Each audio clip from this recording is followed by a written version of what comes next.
اعوذ باللہ من الشیطان الرجیم بسم اللہ الرحمن الرحیم۔ ایم اے اردو پریویس، آج آپ لوگوں کا آن لائن 12واں لیکچر ہے جس میں ہم غالب کے متعلق پڑھ رہے ہیں۔ آج میں غالب کے حوالے سے ہی آپ لوگوں کو بتانا چاہوں گی۔ غالب غزل کے شاعر ہیں اور واردات عشق کو ہمیشہ غزل کی چاند سمجھا گیا ہے۔ چنانچہ ہم دیکھتے ہیں کہ عشق کی جتنی بھی رنگا رنگ تصاویر اپنی پوری شوخیوں اور تابناکیوں کے ہمراہ غالب کے ہاں ملتی ہیں، کہیں اور نہیں ملتی۔ عاشق و معشوق کی چھیڑ چھاڑ، وصل کی پرکیف ساعتوں کا ذکر، ہجر کی الم سامانیہ، روٹھ جانے کی کیفیت، رشک و حسد کے مضامین، ہونٹوں کی حلاوت و شیرینی، دشنام کی لذت، دیوانگی شوق اور خیال پاک دامنی، صبر طلب عاشقی اور بےتابی تمنا، ناز و نیاز، وارفتگی شوق، صحرا نوردی، عشق کی آوارگی، غرض کہ شاید ہی عشق کی کوئی ایسی کیفیت ہوگی جس کا ذکر ہم غالب کی شاعری کے حوالے سے نہ دیکھنے کو ہمیں نہ ملتا ہو۔ یعنی شاعری اشعار میں انہوں نے واردات عشق کو کبھی عاشق و معشوق کی چھیڑ چھاڑ کے سلسلے میں پیش کیا ہے، کبھی وصل کی پرکیف ساعتوں کا ذکر کرتے ہیں، کبھی ہجر کی المناکیوں کا تذکرہ کرتے ہیں، کہیں روٹھ جانے اور منانے کی کیفیت کا تذکرہ، یعنی کیفیات، احساسات، وہ جو بتایا تھا نا کہ ہر قسم کی کیفیات واردات عشق کے حوالے سے ان کی شاعری میں ان کے مضامین وافر مقدار میں ہیں، اور اس زمن میں ان کے خیالات و جذبات انسانی نفسیات سے پوری طرح ہم آہنگ ہے۔ غالب کا شعر ہے: عشق سے طبیعت نے زیست کا مزہ پایا، درد کی دوا پائی، درد لا دوا پایا۔ ٹھیک ہے، یا پھر ایک اور شعر ہے کہ رشک کو وہ اپنے اشعار میں کس طرح سے پیش کرتے ہیں: ہم رشک کو اپنے بھی گوارا نہیں کرتے۔ رشک ایک ایسا مضمون ہے کہ جس کو پیش کرنے میں غالب کا کوئی مقابلہ نہیں۔ یعنی جس طرح رشک جیسے مضمون کو غالب نے پیش کیا اپنی شاعری میں، کوئی بھی شاعر ان کے ہم پلہ نہیں پہنچ سکتا اور نہ پہنچ پایا ہے۔ شعر میں بتا رہی تھی: ہم رشک کو اپنے بھی گوارا نہیں کرتے، مرتے ہیں ولے ان کی تمنا نہیں کرتے۔ یا پھر ایک اور شعر ہے رشک کا، یعنی جتنے بھی میں نے کیفیات کا واردات قلبی کے حوالے سے، واردات عشق کے حوالے سے تذکرہ کیا ہے، ان کے دیوان میں بھرمار ہے ایسے اشعار کی۔ ایک اور شعر ہے رشک کے ہی حوالے سے: چھوڑا نہ رشک نے کہ تیرے گھر کا نام لوں، ہر ایک سے پوچھتا ہوں کہ جاؤں کدھر کو میں۔ غالب ایک ایسا شاعر ہے کہ جو کچھ اس قسم کے مضامین بھی بیان کر جاتا ہے جو عام شعراء کے ہاں بہت کم دیکھنے کو ملتے ہیں۔ مثال کے طور پہ: قیامت ہے کہ ہووے مدعی کا ہم سفر غالب، قیامت ہے کہ ہووے مدعی کا ہم سفر غالب، وہ کافر جو خدا کو بھی سونپا جائے نہ مجھ سے، وہ کافر جو خدا کو بھی سونپا جائے نہ مجھ سے۔ ٹھیک ہے، یا پھر وہ جو صبر طلب عاشقی کا تذکرہ ابھی میں نے کیا تھا، کیفیت عشق، واردات عشق کے حوالے سے، یعنی ان کا جو عشق کے مضامین ہے اس میں وہ خود رقم تراز ہیں: عاشقی صبر طلب اور تمنا بیتاب، عاشقی صبر طلب اور تمنا بیتاب، دل کا کیا رنگ کروں خون جگر ہونے تک، ہم نے مانا کہ تغافل نہ کرو گے لیکن، ہم نے مانا کہ تغافل نہ کرو گے لیکن، خاک ہو جائیں گے ہم تم کو خبر ہونے تک۔ یا ان کا ایک اور مشہور شعر ہے کہ وہ فرصت کے وہ رات دن پھر سے ڈھونڈنا چاہتے ہیں کہ جب وہ تصور جانا کیے رکھتے تھے۔ شعر ہے: جی ڈھونڈتا ہے پھر وہی فرصت کے رات دن، جی ڈھونڈتا ہے پھر وہی فرصت کے رات دن، بیٹھے رہیں تصور جانا کیے ہوئے۔ غالب ابھی میں نے بتایا کہ غزل کے شاعر ہیں، ان کے ہاں جہاں غزل میں واردات عشق کو بڑے خوبصورت اور مختلف رنگوں میں پیش کیا گیا ہے، تمام تر کیفیات واردات عشق کی انہوں نے اپنے اشعار میں رنگا رنگ تصاویر پیش کی ہیں، اس کے ساتھ ساتھ انہوں نے سوز و گداز سے بھی کام لیا اپنی شاعری میں۔ سوز و گداز کے اظہار میں غالب نے اپنا وہ شاعرانہ کمال دکھایا ہے کہ وہ اپنے درد کے اس اظہار پر غم و یاس کی پرچھائیاں نہیں پڑنے دیتے۔ یعنی سوز و گداز کا اظہار ضرور ہے، لیکن اس پر غم و یاس کی پرچھائیاں نہیں ہیں۔ غم و یاس نا امیدی نہیں ہے، غم کا تذکرہ ہے، لیکن غم سے نباہ کرنے کی کیفیت ہے۔ وہ انتہائی دکھ کے عالم میں بھی جذبے کو عقل کے تابع رکھتے ہیں، حادثات و مصائب کو برداشت کرتے ہیں۔ سوز و گداز میں بھی نشاط کا، خوشی کا پہلو نکال لیتے ہیں۔ لے گئے خاک میں ہم داغ تمنائے نشاط، لے گئے خاک میں ہم داغ تمنائے نشاط، تو ہو اور آپ بسط رنگ گلستاں ہونا۔ یا پھر اسی غزل کا ایک اور شعر ہے، عشرت قتل گہے اہل تمنا مت پوچھ، عشرت قتل گہے اہل تمنا مت پوچھ، عید نظارہ ہے شمشیر کا عریاں ہونا۔ ٹھیک ہے، اور زندگی کے حقائق، زندگی کے خوشیوں میں حصہ لینے کے حوالے سے وہ دست و پا کے محتاج نہیں ہیں، بلکہ وہ تو خود کہتے ہیں، اتنی ہمت ہے، اتنا حوصلہ ہے کہ گو ہاتھ میں جنبش نہیں آنکھوں میں تو دم ہے، گو ہاتھ میں جنبش نہیں آنکھوں میں تو دم ہے، رہنے دو ابھی ساغر و مینا میرے آگے۔ ٹھیک ہے، زندگی کے حوالے سے انہوں نے جو غم و الم کی اور یاس کی تصاویر بیان کی ہیں، ان کے اشعار کی فراوانی اس قدر ہے کہ غالب کے کلام میں زندگی کی تڑپ، تمنا کی حرارت، آرزو کی آنچ اور غیرت و خودداری کی تپش خودکاری محسوس کرتا ہے۔ اب اگر ہم میر تقی میر کی شاعری کے حوالے سے دیکھیں کہ میر تقی میر نے دل اور دلی کے لٹنے کے سہنے کو جو بیان کیا ہے، وہ بڑی خوبصورت اور یاس انگیز تصاویر ہیں۔ ایسی تصاویر کہ جن تصاویر سے خود، ان لہو رنگ تصاویر سے خود میر تقی میر متاثر نہیں ہوئے، بلکہ پڑھنے والوں کی آنکھوں کو بھی نم کر ڈالا۔ میر تقی میر کی سی یاس اور قنوطیت غالب کے ہاں قطع نہیں پائی جاتی۔ یعنی انہوں نے جو میر تقی میر نے جو غم و یاس کی تصاویر پیش کی ہیں، اس سے ابھی میں نے بتایا کہ قاری کے آنکھوں میں بھی آنسو بھر آتے ہیں، لیکن غالب کے ہاں ہم یہ دیکھتے ہیں کہ وہ ناکامیوں کو خاطر میں نہیں لاتے، وہ غموں کو اپنا میر تقی میر کی طرح اوڑھنا اور بچھونا نہیں بناتے، اور نہ ہی زندگی کے غموں سے بددل ہوتے ہیں۔ دنیا کی بے ثباتی اور حیات انسانی کی ناپائیداری کے احساس کے باوجود ان کے ہاں زندگی کو پا لینے کی تڑپ موجود ہے، اور زندگی کی یہی آرزو انہیں مصائب و مشکلات کے گھپ اندھیرے میں بھی سرگرم عمل رہنے پر آمادہ کرتی ہے۔ وہ زندگی کے خارزاروں میں بھی مسکراہٹوں کے پھول چن ہی لیتے ہیں، اور مصائب پر نوحہ کناں ہونے کی بجائے، یعنی میر تقی میر یا روئے یا رلائے کا جو تذکرہ کرتے ہیں، اس طرح کی ان کی کیفیت نہیں ہے،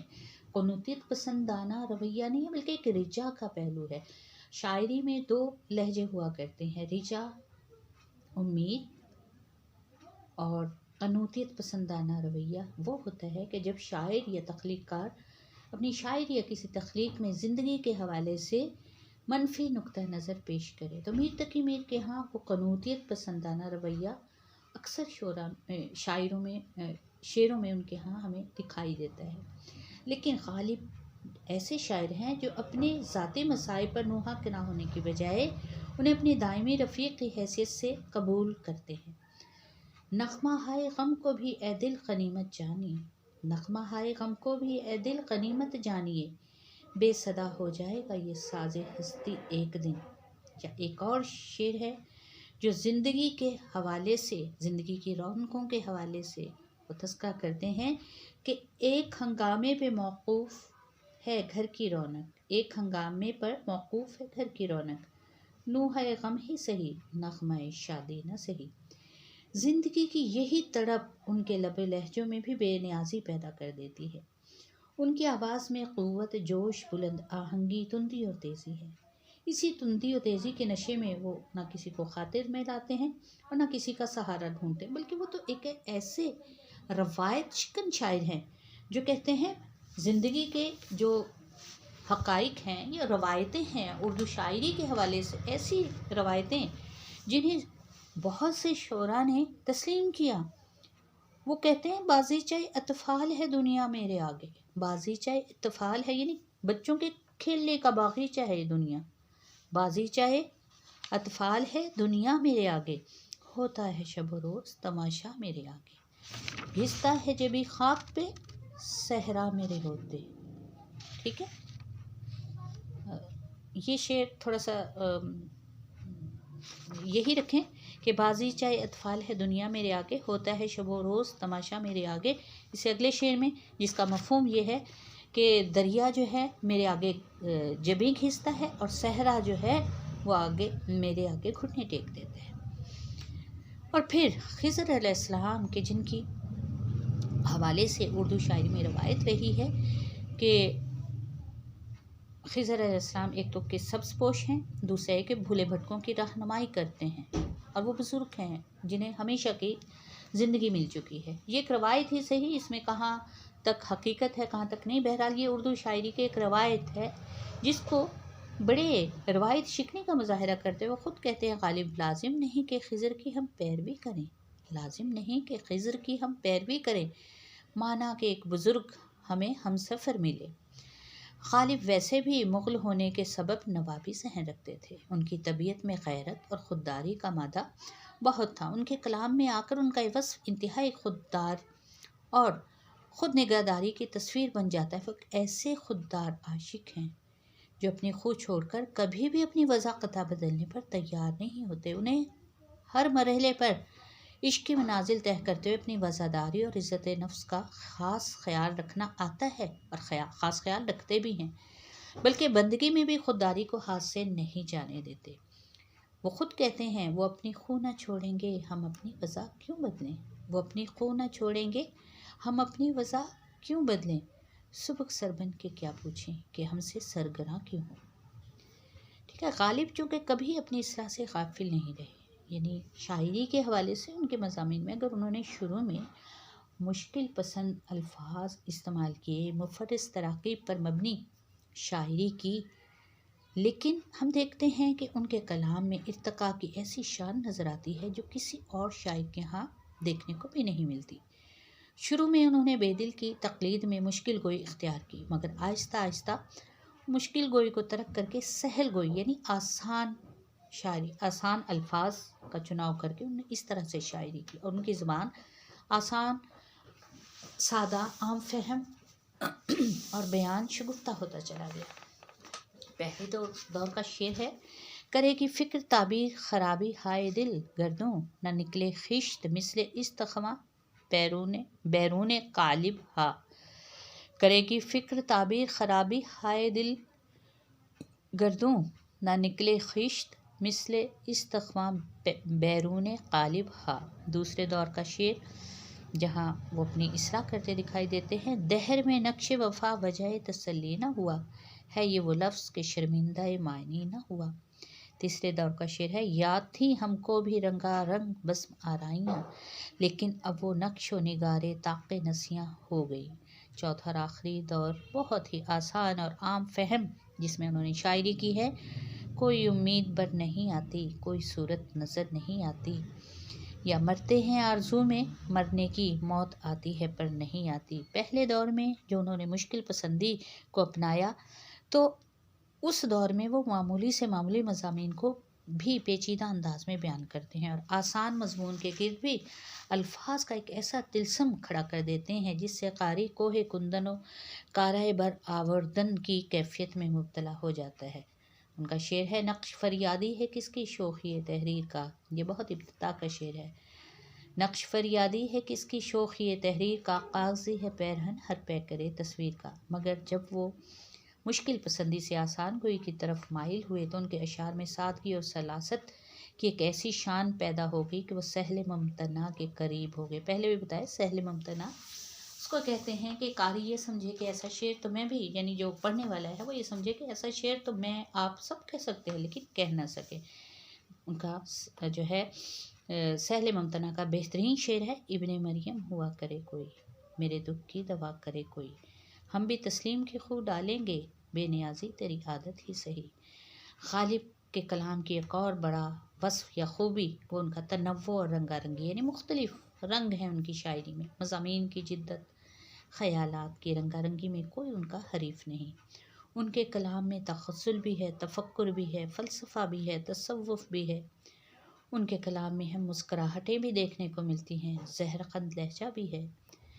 تلخیاں بھی ہیں زندگی کی، اس کی شیرینیاں بھی ہیں، زندگی کا ہر رنگ گویا سنجیدگی بھی ہے، شوقی و ظرافت بھی، مشکل پسند مضامین بھی ہیں، سہل ممتنع کی مثالیں بھی ہیں، سوز و گداز بھی ہے، ناز و نیاز بھی ہے، زندگی بھی اور رندگی بھی، حقائق بھی۔ کوئی نغمہ گویا زندگی کا ایسا نہیں جو زندگی کے تاروں میں بیدار یا خوابیدہ ہو،